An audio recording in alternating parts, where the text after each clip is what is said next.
পাঠ করছি ডক্টর আব্দুর রহমান রাফাত পাশার সাহাবায়ে কেরামের ঈমানদীপ্ত জীবন। মাওলানা মাসউদুর রহমান অনুদিত সাহাবায়ে কেরামের ঈমানদীপ্ত জীবন। আজ পাঠ করছি তুফাইল ইবনে আমর আদ-দাওসী রাদিয়াল্লাহু তাআলা আনহু।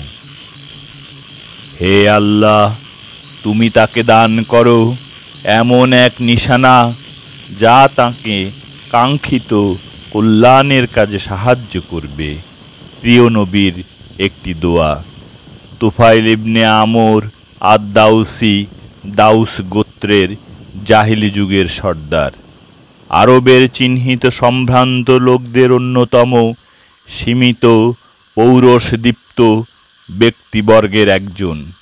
তার ড্যাগ কখনো চুলা থেকে নামত না। আগন্তুকের সম্মুখে তার দুয়ার কখনো রুদ্ধ হতো না। খাবার দিতেন ক্ষুধার্তকে, নিরাপত্তা দিতেন সম্ভ্রান্ত ব্যক্তিকে, আশ্রয় প্রার্থীকে দিতেন আশ্রয়। এসবের পাশাপাশি তিনি ছিলেন একজন তীক্ষ্ণ মেধাবী ও বুদ্ধিদীপ্ত সাহিত্যিক। সূক্ষ্ম আবেগ ও অনুভূতিজাত কাব্য প্রতিভার অধিকারী কবি। কোনো বিষয়ের পক্ষে বা বিপক্ষে মধুময় ও জ্বালাময়ী ভাষণে তিনি এমনই পারঙ্গম যে তার মুখ থেকে বেরোনো কথা শ্রোতার অন্তরে সৃষ্টি করত জাদুর প্রভাব। তুফাইল নিজ গোত্রের এলাকা লোহিত সাগরের নিকটবর্তী আরব উপদ্বীপের সমতল ভূমি তেহামা ত্যাগ করলেন, রওনা করলেন মক্কার উদ্দেশ্যে। সে সময় দ্বন্দ্ব ও যুদ্ধের চাকা ঘুরছিল। রাসূলুল্লাহ সাল্লাল্লাহু আলাইহি ওয়াসাল্লাম ও কুফফারে কুরাইশের মাঝে। তারা প্রত্যেকেই সংগ্রহ করতে চাচ্ছিলেন নিজের সাহায্যকারী আর আকর্ষণ করছিলেন নিজ নিজ দলের সমর্থক। রাসূলুল্লাহ সাল্লাল্লাহু আলাইহি ওয়াসাল্লাম মানুষকে দাওয়াত দিচ্ছেন আপন রবের পথে। হাতিয়ার তাঁর ঈমান ও বিশ্বাস, হক ইনসাফ। পক্ষান্তরে কাফের কুরাইশরা তার সেই আহ্বান প্রতিরোধে চেষ্টা চালাচ্ছে সকল প্রকার অস্ত্র দিয়ে, সকল পথ ও পন্থা অবলম্বন করে। তারা মানুষকে তাঁর থেকে দূরে সরিয়ে রাখছে সব রকম উপকরণ ব্যবহার করে। তুফাইল দেখলেন বিনা প্রস্তুতিতে নিজেকে এই দ্বন্দ্বযুদ্ধে জড়িয়ে পড়তে, অনিচ্ছা সত্ত্বেও এই ঝামেলায় সংশ্লিষ্ট হয়ে পড়তে। তিনি তো এই লক্ষ্য নিয়ে মক্কায় আসেননি। ইতিপূর্বে মুহাম্মদ ও কুরাইশের এমন দ্বন্দ্বের কথা তার জানাও ছিল না। এই দ্বন্দ্বযুদ্ধকে কেন্দ্র করে তুফাইল ইবনে আমর আদ-দাওসীর জীবনে ঘটেছে এক অবিস্মরণীয় ঘটনা। চলুন সবাই মিলে শুনি সেই বিরল কাহিনী। তুফাইল বর্ণনা করেন, আমি এলাম মক্কায়। দেখামাত্র কুরাইশ নেতৃবৃন্দ ছুটে এলো আমার কাছে। আমাকে জানালো উষ্ণ অভ্যর্থনা স্থান করে দিল আরামদায়ক ও মর্যাদাপূর্ণ মেহমানখানায়। তাদের নেতৃবর্গ ও বিশিষ্ট লোকেরা সমবেত হলো আমাকে ঘিরে। তারা উদ্বেগের সঙ্গে আমাকে জানালো, হে তুফাইল, তুমি তো আমাদের এলাকায় এসেই পড়েছ। এখানে তোমাকে একটু সাবধানে থাকতে হবে, কারণ এই যে লোকটি নিজেকে নবী বলে দাবি করে বেড়াচ্ছে, সে দুর্বল করে দিয়েছে আমাদের নেতৃত্ব, বিনষ্ট করে ফেলেছে আমাদের ঐক্য সংহতি, বিভক্ত করে দিয়েছে আমাদের সকলকে। আমাদের ভীষণ আশঙ্কা হচ্ছে যে তোমার উপর এবং স্বজাতির মধ্যে তোমার নেতৃত্বের উপরও আপতিত হবে সেই বিপদ যা হয়েছে আমাদের উপর। অতএব তুমি লোকটির সঙ্গে কোনো কথা বলতে যেও না, কিছুতেই তার কোনো কথা শুনতে যেও না, কারণ সে এমন কিছু কথা বলে থাকে যা জাদুমন্ত্রের মতো দ্রুত অন্তরে প্রতিক্রিয়ার সৃষ্টি করে। সে কথা পিতা পুত্রের মাঝে, ভাইয়ে ভাইয়ে এবং স্বামী স্ত্রীর মাঝে বিচ্ছেদের দুর্ভেদ্য দেয়াল খাড়া করে দেয়। তুফাইল কাহিনীর পরবর্তী অংশের বর্ণনা করলেন, আল্লাহর কসম, এভাবেই তারা আমাকে শোনাতে থাকলো তাঁর চমকে দেওয়া ঘটনাবলী এবং আমাকে আতঙ্কিত করতে থাকলো নিজের প্রতি ও নিজ কওমের প্রতি তাঁর ভীতি জাগানো কর্মকাণ্ডের বিবরণ দ্বারা অবশেষে আমি এই সিদ্ধান্ত নিতে বাধ্য হলাম, আমি তার ধারে কাছেই যাব না, তার সঙ্গে কোনো কথাই বলবো না এবং শুনবো না তার কোনো কথা। আমি যখন তাওফের উদ্দেশ্যে এবং আমার পূজনীয় দেব দেবীর বরকত লাভের উদ্দেশ্যে বের হলাম, তখন দুই কানে তুলা ভরে নিলাম, যেন মুহাম্মদের কোনো কথা আমার কানে ঢুকে না পড়ে। কিন্তু যেইমাত্র আমি কাবা প্রাঙ্গণে প্রবেশ করলাম, প্রথমেই আমার চোখে পড়ল কাবার নিকট দাঁড়িয়ে মুহাম্মদের নামাজ পড়ার অপূর্ব দৃশ্য। তিনি নামাজ পড়ছেন, সেটা আমাদের মতো নয়। তিনি ইবাদত করছেন, আমাদের ইবাদতের মতো নয়। তাঁর নামাজের দৃশ্যে আমি থমকে গেলাম। তার ইবাদত একেবারে উলটপালট করে দিল আমার সব পূর্ব পরিকল্পনা।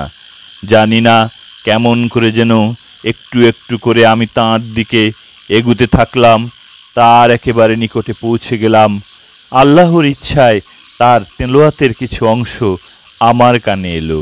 আমি শুনতে পেলাম অসম্ভব সুন্দর, ভারী চমৎকার কিছু কথা। তখন আমি নিজেকে তিরস্কার করে মনে মনে বললাম, হায় রে হতভাগা তুফাইল, এত বড় পোড়া কপাল তোর! তুই একজন বিচক্ষণ কবি, ভালো মন্দ পার্থক্য জ্ঞান তো তোর আছে, তাহলে লোকটির কিছু কথা শুনতে তোর বাধা কোথায়? তার বক্তব্য ভালো হলে গ্রহণ করবি, আর মন্দ হলে ত্যাগ করবি। তুফাইল বলেন, এরপর আমি অপেক্ষা করতে থাকলাম। রাসূলুল্লাহ সাল্লাল্লাহু আলাইহি ওয়াসাল্লাম ইবাদত শেষ করে আপন গৃহে রওনা হলেন। আমি তার পিছু নিলাম। তিনি যখন নিজ গৃহে প্রবেশ করলেন, সেখানেই আমি তার মুখোমুখি হলাম এবং তাকে বললাম, হে মুহাম্মদ, আপনার কওমের লোকেরা আমাকে আপনার সম্পর্কে এক গাদা সতর্কবাণী দিয়েছে। আপনার ব্যাপারে তারা আমাকে এত আতঙ্কিত করে তুলেছিল যে শেষ পর্যন্ত আমি তুলা দিয়ে দুই কান বন্ধ করে এসেছিলাম, যেন আপনার কোনো কথা আমার কানে ঢুকতে না পারে। কিন্তু আল্লাহ তাআলা সে ষড়যন্ত্র ব্যর্থ করে দিয়ে আমাকে শুনিয়েছেন কিছু কথা। আহা আহা, কি অপূর্ব সেই বাণী, যার আকর্ষণে আপনার পিছু পিছু আমি এখানে হাজির হয়েছি। দয়া করে আপনার বক্তব্য, লক্ষ্য, উদ্দেশ্য আমার কাছে খুলে বলুন। তিনি আমার কাছে তাওহীদ ও রিসালাতের ব্যাখ্যা দিলেন, পাঠ করে শোনালেন সূরা ইখলাস ও সূরা ফালাক। আল্লাহর কসম, এর চেয়ে উত্তম কোনো বাণী সারা জীবনে আমি শুনিনি। এত বাস্তবধর্মী যুক্তি ও ইনসাফপূর্ণ দিন আমি আর দেখিনি। সুতরাং আর কিসের বিলম্ব? তার সামনে বাড়িয়ে দিলাম সমর্পণের হাত, পড়ে নিলাম তাওহীদ ও রিসালাতের ঘোষণা সম্বলিত ইমানের দীপ্ত শপথের বাণী, আশহাদু আল্লা ইলাহা ইল্লাল্লাহু ওয়া আন্না মুহাম্মাদান আবদুহু ওয়া রাসূলুহু। আমি সাক্ষ্য দিচ্ছি যে আল্লাহ ছাড়া কোনো মাবুদ নেই, এবং এটাও যে মুহাম্মদ আল্লাহর রাসূল, এবং এভাবে আমি দীক্ষিত হলাম ইসলামে। তুফাইল রাদিয়াল্লাহু তাআলা আনহু বললেন, এরপর কিছুকাল আমি অবস্থান করলাম মক্কায়। শিখে নিলাম ইসলামের শিক্ষাগুলো, সাধ্যমতো মুখস্থ করে নিলাম কোরআনের কিছু অংশ। যখন স্বগোত্রে ফিরে যাওয়ার সিদ্ধান্ত স্থির করে ফেললাম, তখন প্রিয় নবীর নিকট গিয়ে বললাম, ইয়া রাসূলুল্লাহ, আমি নিজ গোত্রে একজন অনুসরণীয় ব্যক্তিত্ব। আজ তাদের কাছে ফিরে যাব এবং আমি তাদের ইসলামের দিকে আহ্বান করব। আপনি দয়া করে আল্লাহর নিকট প্রার্থনা করুন, তিনি যেন আমাকে দান করেন কোনো নিশানা, যা হবে এই দাওয়াতি কাজে আমার সহায়ক। তিনি বললেন, হে আল্লাহ, তুমি তাকে দান করো কোনো নিশানা। এরপর আমি বের হলাম আমার কওমের উদ্দেশ্যে। যখন আমি তাদের এলাকার কাছাকাছি একটি উঁচু স্থানে পৌঁছি, তখন আমার দু চোখের মাঝখানে প্রকাশ পেল বাতির মতো উজ্জ্বল আলো। আমি প্রার্থনা করলাম, হে আল্লাহ, দয়া করে এই আলো আমার মুখমণ্ডল থেকে অন্য কোথাও স্থানান্তর করে দাও, কারণ আমি আশঙ্কা করছি তারা বলবে আমার কপালে আগুন জ্বলছে। তাদের ধর্মত্যাগের কারণে আমার জন্য এই শাস্তির ব্যবস্থা হয়েছে। এই অলৌকিক আলো স্থানান্তরিত হলো আমার চাবুকের মাথায়। লোকেরা আমার চাবুকের মাথায় জ্বলন্ত প্রদীপের ন্যায় উজ্জ্বল সেই নূরের দিকে তাকাতাকি করতে লাগলো। তখন আমি পাহাড়ের খাড়া ঢাল বেয়ে নিচে নামছিলাম। যখন নিচে পৌঁছালাম, আমার কাছে এগিয়ে এলেন আমার পিতা। তিনি ছিলেন এক অতি বৃদ্ধ মানুষ। আমি তাকে বললাম, বাবা, তুমি আমার কাছ থেকে দূরে থাকো, কারণ আমি তোমার কেউ নই, তুমিও আমার কেউ নও। কেন রে বেটা? আমি ইসলাম ধর্ম গ্রহণ করেছি, মোহাম্মদের দিনের অনুসারী হয়ে গেছি। বেটা, তুমি যে দিন গ্রহণ করেছ, আমিও সেটা গ্রহণ করলাম। তাহলে তুমি গোসল করে পবিত্র হও, পবিত্র পোশাক পরে এসো, তোমাকে শিখিয়ে দেই সেই বিষয় যা শেখানো হয়েছে আমাকে। তিনি যথারীতি গেলেন, গোসল করলেন এবং পবিত্র পোশাক পরে এলেন। তখন আমি তার কাছে ইসলামের বাণী তুলে ধরলাম। তিনি সানন্দে ইসলাম কবুল করে নিলেন। এরপর এলো আমার স্ত্রী। আমি বললাম, একটু দূরত্ব বজায় রাখো, কারণ এখন আর তোমার আমার মাঝে কোনো সম্পর্ক নেই। সে জিজ্ঞাসা করল, কী কারণে এমন হলো? আমার পিতামাতা তোমার জন্য উৎসর্গিত, এই বিচ্ছেদের কারণটা কি জানতে পারি? আমি বললাম, আমি ইসলাম ধর্ম গ্রহণ করেছি, দ্বীনে মুহাম্মদের অনুসারী হয়েছি। ইসলাম কোনো মুসলিম পুরুষকে মুশরিক স্ত্রী রাখার অনুমতি দেয় না। ইসলাম তোমার আমার সম্পর্কে ছিন্ন করে দিয়েছে। সে বলল, তাহলে তোমার দিন ইসলামকেই আমি আমার দিন ইসলাম হিসেবে মেনে নিলাম। আমি বললাম, তাহলে এক্ষুনি যাও, ওই জিস্সারার দাউসের দেবী মন্দির পার্শ্ববর্তী পাহাড়ি ঝর্ণার নির্মল পানিতে গোসল করে পবিত্র হয়ে এসো। সে আবার জিজ্ঞাসা করল, আমার পিতামাতা উৎসর্গিত তোমার জন্য, তুমি কি দেবী জিস্সার দিক থেকে শিশুদের কোনো ক্ষতির আশঙ্কা করছো? সে কারণেই কি সেখানে গোসলের জন্য পাঠাচ্ছ? আমি ক্রুদ্ধ হয়ে বললাম, চুলোই যাক তোর দেবী জিস্সারা, চুলোই যাক তোর সেরেকি চিন্তা ভাবনা। আমি সেখানে গিয়ে গোসল করতে বলেছি, সেটা লোকালয় থেকে দূরে, লোকচক্ষুর আড়ালে বলে। আমি তোমাকে নিশ্চয়তা দিচ্ছি, এই বধির পাথুরে মূর্তির ভালো মন্দ কিছুই করার ক্ষমতা নেই। সে গেল, গোসল করে আমার সম্মুখে সে হাজির হলো। আমি তার কাছে ইসলাম তুলে ধরলাম, সে কবুল করে নিল। এরপর আমি দাওয়াত পেশ করলাম দাউস গোত্রের সামনে। একমাত্র আবু হুরায়রা ছাড়া সকলেই সে দাওয়াতে সাড়া দিতে বিলম্ব করল।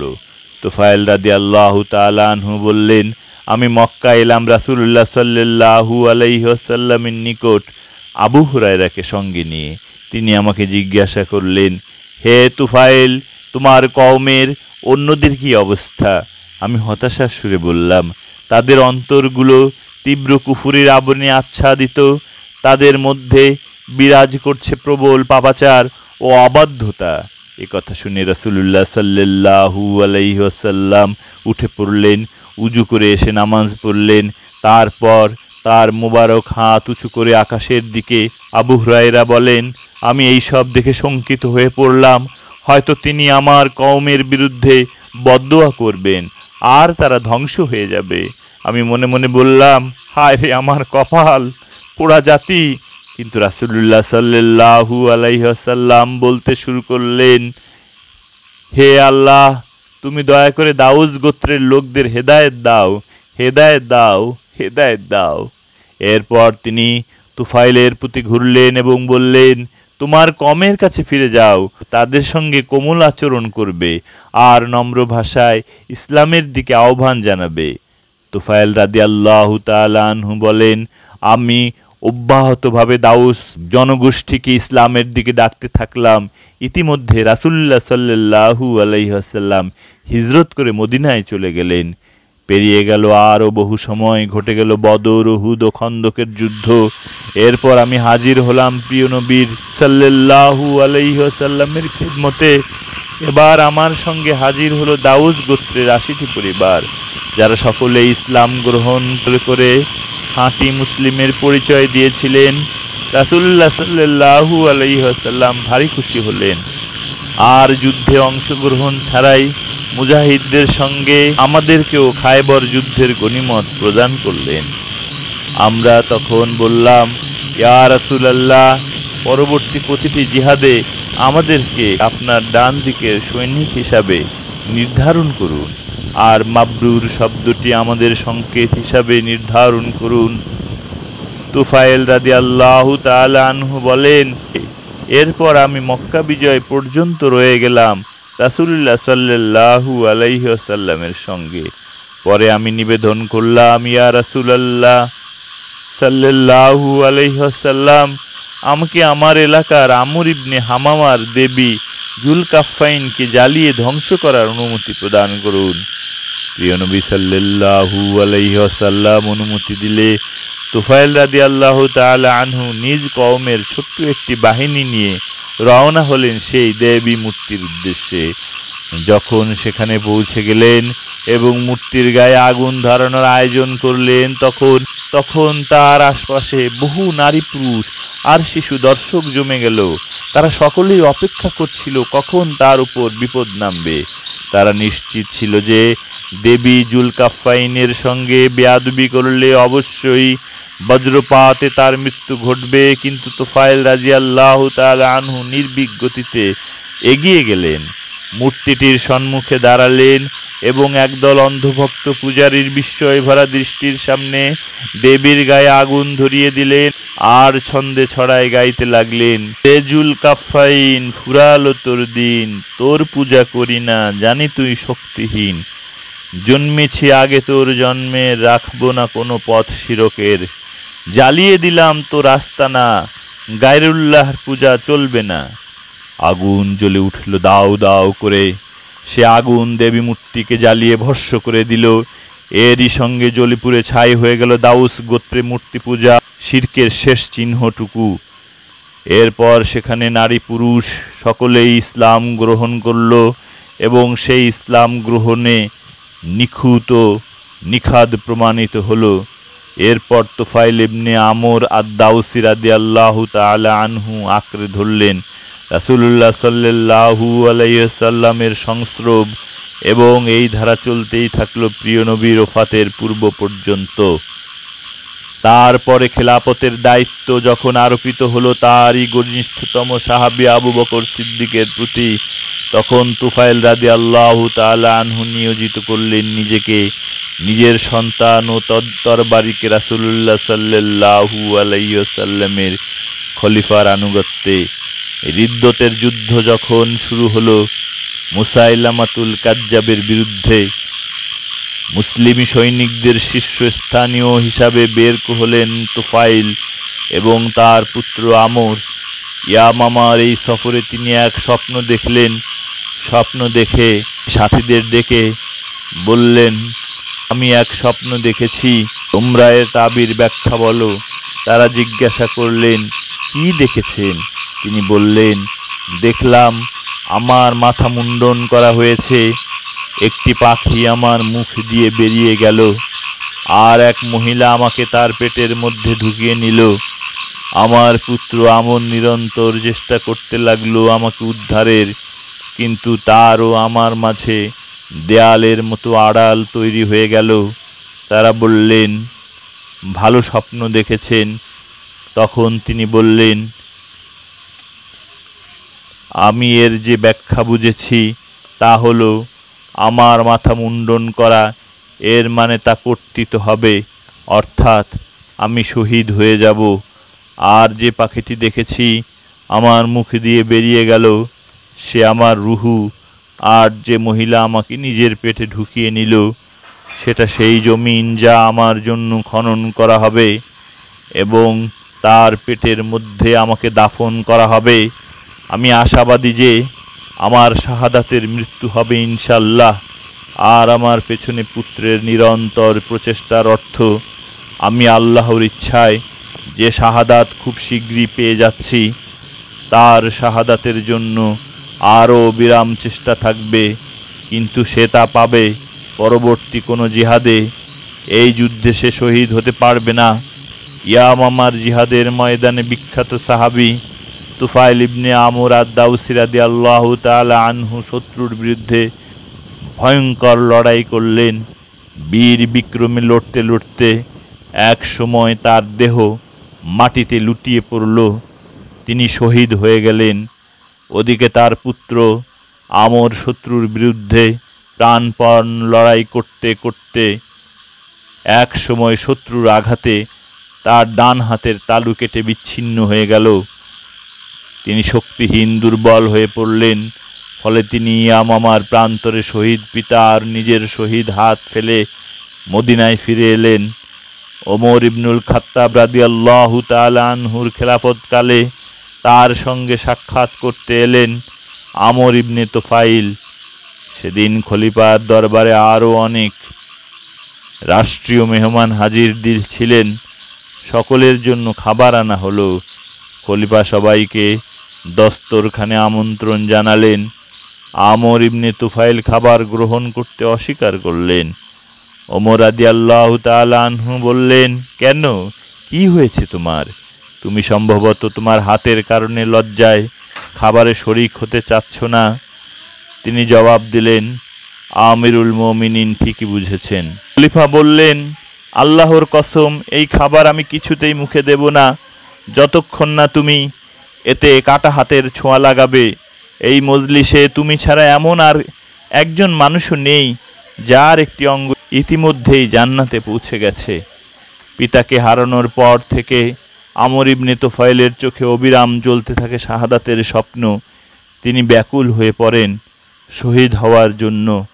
অবশেষে ইয়ারমুকের যুদ্ধ যখন সংঘটিত হলো, তখনকার অন্যতম সেরা শক্তিশালী রোমান সাম্রাজ্যের বিরুদ্ধে 15 হিজরিতে সংঘটিত ইতিহাসের বিখ্যাত যুদ্ধের নাম ইয়ারমুক, যেখানে মুসলিম বাহিনী লাভ করেছিল বিশাল বিজয়। আমর সেই যুদ্ধে ঝাঁপিয়ে পড়লেন সর্বাগ্রে। বীর বিক্রমে লড়াই করতে করতে একসময় তিনি শাহাদাতের মর্যাদা লাভ করলেন, যার স্বপ্ন দেখেছিলেন তাঁর পিতা। আল্লাহ তাআলা তুফাইল ইবনে আমর আদ-দাউসির প্রতি বর্ষণ করুন রহমতের বৃষ্টিধারা। তিনি নিজেও আল্লাহর পথে জীবনদানকারী শহীদ এবং শহীদ পুত্রের পিতাও।